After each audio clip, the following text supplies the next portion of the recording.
निवडणूक आयोगानं पश्चिम बंगाल विधानसभा निवडणुकांसाठी मतदानोत्तर मार्गदर्शक तत्वांची एक नवीन नियमावली जारी केली आहे. मतदानाची प्रक्रिया पूर्ण झाल्यानंतर लक्ष ठेवणाऱ्या कॅमेऱ्यांची आणि व्हिडिओ माहितीची हाताळणी करण्याबाबत आयोगानं ही कडक नियमावली निश्चित केली आहे. या नवीन मार्गदर्शक तत्वांनुसार मतदान केंद्रांवरील कॅमेऱ्यांमध्ये वापरलेली SD कार्ड्स मतदान संपताच काढता येणार नाहीत. संबंधित अधिकाऱ्यांना केवळ कॅमेरे काढून घेण्याची परवानगी असेल. त्यानंतर हे कॅमेरे सेक्टर ऑफिसरच्या देखरेखीखालीच ठेवणं अनिवार्य असणार आहे.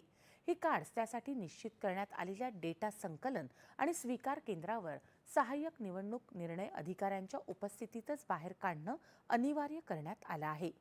मतदानादरम्यान चित्रित झालेले सर्व व्हिडिओ फुटेज सुरक्षितपणे आणि पद्धतशीरपणे जतन करणं आवश्यक असून जोपर्यंत कॅमेऱ्यांचं सर्व साहित्य पूर्णपणे काढून घेतलं जात नाही तोपर्यंत मतदान पथकातील कोणत्याही सदस्याला किंवा बूथ लेव्हल ऑफिसरला मतदान केंद्र सोडून न जाण्याचे आदेश देण्यात आले आहेत.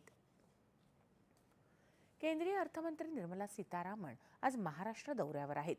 आपल्या या दौऱ्यादरम्यान त्यांनी state bank of India Maharashtra सर्कलच्या स्थानिक मुख्यालय कार्यालयाचं उद्घाटन केलं. देशाच्या विकासात बँकांची भूमिका महत्त्वपूर्ण असल्याचं सीतारामन यांनी आपल्या भाषणात सांगितलं. डिजिटायझेशन महत्त्वाचं आहेच, त्यामुळे सर्वसमावेशकतेला चालना मिळते, पण त्याचसोबत आपण आपल्या ग्राहकांपासून दूर होत नाही ना, व्यवहारातील मानवी भाव तर हरपत नाही ना, याचीही काळजी घ्यायला हवी.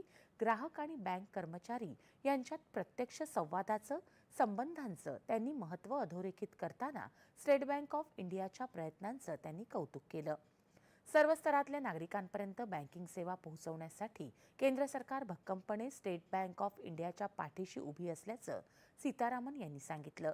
सर्व घटकांसाठी असलेल्या विविध योजनांच्या माध्यमातून देशातल्या नागरिकांना आत्मनिर्भर करण्याकडे बँकांनी अधिक लक्ष दिलं पाहिजे असं मतही त्यांनी व्यक्त केलं.